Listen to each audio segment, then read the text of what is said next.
ನಿನ್ನೆ ಮ್ಯಾಚ್ಗಿಂತಲೂ ಇಂಟ್ರೆಸ್ಟಿಂಗ್ ಆಗಿದೆಯೇನು ಹೇಳಿ, ಮ್ಯಾಚ್ ಮುಗಿದ ಮೇಲೆ ಏನಾಯಿತು ಅಂತ. ಏನಾಯಿತು ನೀವೆಲ್ಲರೂ ಕೂಡ ನೋಡಿದಿರಿ. ಒಂದು ಗಾದೆ ಮಾತು ಹೇಳ್ತಾರೆ ಏನು ಹೇಳಿ, ಜಟ್ಟಿ ಕೆಳಗೆ ಬಿದ್ದರೂ ಅವ್ನು ಮೀಸೆ ಮಣ್ಣಾಗ್ಲಿಲ್ವಂತೆ. ಈ ಗಾದೆ ಮಾತು ಅಕ್ಷರಶಃ 100ಕ್ಕೆ 100 ಹೇಳಿ ಮಾಡಿಸಿರೋದು ಪಾಕಿಸ್ತಾನಕ್ಕ ಅಂತ. ಸೋತು ಸುಣ್ಣ ಆದರು, ಅವ್ರ ಊರಲ್ಲಿರೋರೆಲ್ಲ ಕ್ಯಾಕರ್ಸ್ ಛೀತು ಅಂತ ಹೋಗಿತಾ ಇದ್ದಾರೆ. ಇಷ್ಟೆಲ್ಲ ಆದರೂ ಕೂಡ ನಮಗೆ ನೀತಿ ಪಾಠ ಹೇಳಕ್ಕೆ ಬರ್ತಾ ಇದ್ದಾರೆ. ಏನಂತ, ಇವರು ಕ್ರಿಕೆಟಿಗೆ ಮಾಡಿದ ಅವಮಾನ ಅಂತ ಅಂತಾರಾಷ್ಟ್ರೀಯ ಮಟ್ಟದಲ್ಲಿ ನಮ್ಮನ್ನು ಸಿಗಾಕ್ಸೋಕೆ ಪ್ರಯತ್ನ ಪಡ್ತಾ ಇದ್ದಾರೆ. ಇದು ಪಾಕಿಸ್ತಾನಕ್ಕೇನು ಹೊಸದಲ್ಲ ಬಿಡಿ.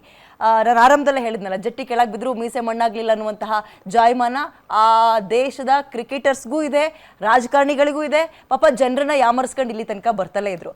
ನಾನು ಆರಂಭದಲ್ಲಿ ಹೇಳಿದಾಗೆ ಮ್ಯಾಚ್ ಇಂಟ್ರೆಸ್ಟಿಂಗ್ ಆಗಿತ್ತು, ನೋ ಡೌಟ್. ಮ್ಯಾಚ್ ಮುಗಿದ ಮೇಲೆ ಏನೇನಾಯಿತು ಅನ್ನುವಂಥದ್ದು ನೀವು ನೋಡಿದ್ರಿ. ಅಂದರೆ ಟ್ರೋಫಿಯನ್ನು ಗೆದ್ದ ನಂತರ ಬರೀ ಕೈಲಿ ದೇಶಕ್ಕೆ ವಾಪಸ್ ಆಗಿರುವಂತಹ ಇತಿಹಾಸದಲ್ಲಿ ಮೊಟ್ಟ ಮೊದಲ ಟೀಮ್ ಇಂಡಿಯಾ ಅಂತ ಅನಿಸ್ಕೊಂಡಿದೆ. ಗೆದ್ದಿದ್ದೀವಿ, ಬಟ್ ಖಾಲಿ ಕೈಲಿ ಬಂದ್ವಿ. ಆಮೇಲೆ ಒಂದು ನೆನಪಿರಲಿ, ನಾವು ಟ್ರೋಫಿ ಬೇಡ ಅಂತ ಬಿಟ್ಟು ಬಂದಿದ್ದಲ್ಲ, ಟ್ರೋಫಿ ಬೇಡ ಅಂತ ನಾವು ಬಿಟ್ಟು ಬಂದಿದ್ದಲ್ಲ, ಬದಲಿಗೆ ನೀನು ಕೊಟ್ಟರೆ ನಾವು ಇಸ್ಕೊಳ್ಳಲ್ಲ ಅಂತ ಹೇಳಿದ್ದು. ಆಪ್ಷನ್ಗಳಿತ್ತು, ಬೇರೆ ಯಾರನ್ನಾದ್ರೂ ಅಲ್ಲಿ ಆಲ್ಟರ್ನೇಟಿವ್ ಆಗಿ ಮಾಡ್ಬೋದಿತ್ತು, ಬಟ್ ಅದು ಯಾವುದೂ ಆಗಲಿಲ್ಲ, ಮುಗ್ದೋಗಿದೆ ಬಿಡಿ. ಆ ಕಥೆಯನ್ನ ಮತ್ತೆ ಕೆದಕಿ ಪ್ರಯೋಜನ ಇಲ್ಲ. ಬಟ್ ಯಾಕೆ ಹೀಗಾಯಿತು? ಅಂತಾರಾಷ್ಟ್ರೀಯ ಮಟ್ಟದಲ್ಲಿ ನಮ್ಮನ್ನು ಸಿಗಾಕ್ಸುವ ಪ್ರಯತ್ನವನ್ನ ಪಾಕಿಸ್ತಾನ ಮಾಡ್ಬೋದಾ? ಅದಕ್ಕೆ ನಾವು ಹೇಗೆ ಟಕ್ಕರ್ ಕೊಡ್ಬೋದು? ಆ್ಯಂಡ್ ವಾರ್ ಫೀಲ್ಡಲ್ಲೂ ನಾವೇ ಗೆದ್ವಿ, ಗೇಮ್ ಫೀಲ್ಡಲ್ಲೂ ನಾವೇ ಗೆದ್ವಿ ಅನ್ನುವಂಥದ್ದನ್ನು ಮತ್ತೊಮ್ಮೆ ಪ್ರೂವ್ ಮಾಡಿದ್ವಿ ಅಂತ ಹೇಳ್ತಾ ಇದ್ರ ಬಗ್ಗೆ ಚರ್ಚೆಯನ್ನು ಮಾಡ್ತಾ ಹೋಗೋಣ ರೀ. ಬಹಳ ಇಂಟ್ರೆಸ್ಟಿಂಗ್ ಆಗಿದೆ ಇದೇ ಹೊತ್ತಿನ ವಿಶೇಷ. ಸಿಂಧೂರ ಸೂರ್ಯ ತಿಲಕ, ನಾನು ವಿದ್ಯಾಮಲ್. ಮೊಹಿಮ್ ನಖ್ವಿ ಈತ ಟ್ರೋಫಿಯನ್ನ ಕೊಟ್ರೆ ನಾವು ಇಸ್ಕೊಳ್ಳಲ್ಲ ಅಂತ ಇಂಡಿಯಾದವರು ತೀರ್ಮಾನ ಮಾಡಿದ್ರು. ಅಂದ್ರೆ ಕ್ರಿಕೆಟ್ ಅಂದ್ರೆ ನಮ್ಮ ಪ್ಲೇಯರ್ಸ್ಗಳು ಒಂದು ತೀರ್ಮಾನ ಮಾಡಿದ್ರು.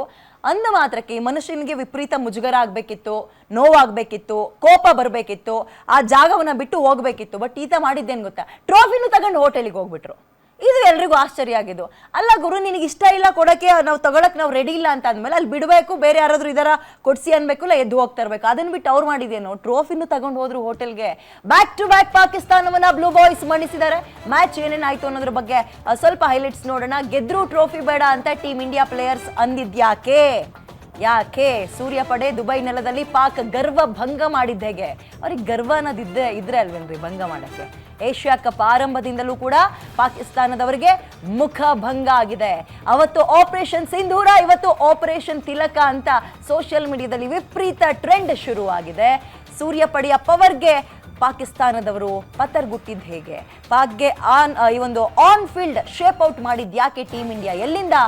ನೋ ಶೇಕ್ ಹ್ಯಾಂಡ್ ಇಂದ ಹಿಡಿದು ಟ್ರೋಫಿ ತನಕ ಕೂಡ ಆ ಗತ್ತನ್ನ ಎಲ್ಲೂ ಬಿಟ್ಕೊಡ್ಲಿಲ್ಲ. ನೀವು ಬೇಡ, ನಿಮ್ಮಿಂದ ಸಿಗೋ ಟ್ರೋಫಿನೂ ಬೇಡ ಅಂತ. ಆಕ್ಷನ್ಗೆ ರಿಯಾಕ್ಷನ್, ಪಾಕಿಸ್ತಾನ ಫುಲ್ ಶೇಕ್ ಆಗೋಗಿದೆ, ಮುಜುಗರ ಆಗಿದೆ. ಹಿರಿಯಕ್ಕನ ಚಾಳಿ ಮನೆ ಮಂದಿಗೆಲ್ಲ ಅನ್ನೋ ಹಾಗೆ ಪಾಕಿಸ್ತಾನ ವರ್ತನೆಯನ್ನ ತೋರಿದೆ. ಈಗ ನಾವು ನಮಗೆ ಬೇಡ, ನಿಮ್ಮಿಂದ ಇಸ್ಕೊಳ್ಳೋದಾದ್ರೆ ನಾವು ತಗೊಳ್ಳಲ್ಲ ಅನ್ನೋದು ಹೆಂಗಿದೆ, ಅಲ್ಲಿಗೆ ಹೋಗಿ ಚೆಕ್ಕನ್ನು ಇಸ್ಕೊಂಡು ಅದನ್ನು ಹರಿದಾಕೋ ಗಾಂಚಲ್ಲಿ ಹೆಂಗಿದೆ? ಇದನ್ನು ತೀರ್ಮಾನ ಮಾಡಿ ನೀವು. ಇದ್ರ ಬಗ್ಗೆ ಹೇಳ್ತೀನಿ ನಾನು ಏನೇನಾಯ್ತು ಅಂತ. ಓಕೆ, ಇದೀಗ ಬ್ಯಾಕ್ ಟು ಬ್ಯಾಕ್ ಪಾಕಿಸ್ತಾನವನ್ನ ಬ್ಲೂ ಬಾಯ್ಸ್ ಅಥವಾ ನಮ್ಮವರು ಮಣಿಸಿದ್ದಾರೆ. ಇದ್ರ ಬಗ್ಗೆ ನೀವು ನೋಡುಗರಾಗಿ ಮಾತನಾಡೋದಕ್ಕೂ ಕ್ರಿಕೆಟ್ನ ಬಹಳ ಅಚ್ಚುಕಟ್ಟಾಗಿ ತಿಳ್ಕೊಂಡು ಅದನ್ನು ಅರ್ದು ಕುಡ್ದಿರೋರ ಹತ್ರ ವಿಶ್ಲೇಷಣೆ ಮಾಡಿಸೋದಕ್ಕೂ ಬಹಳ ವ್ಯತ್ಯಾಸ ಇದೆ ಅಲ್ವಾ? ಹಾಗಾಗಿ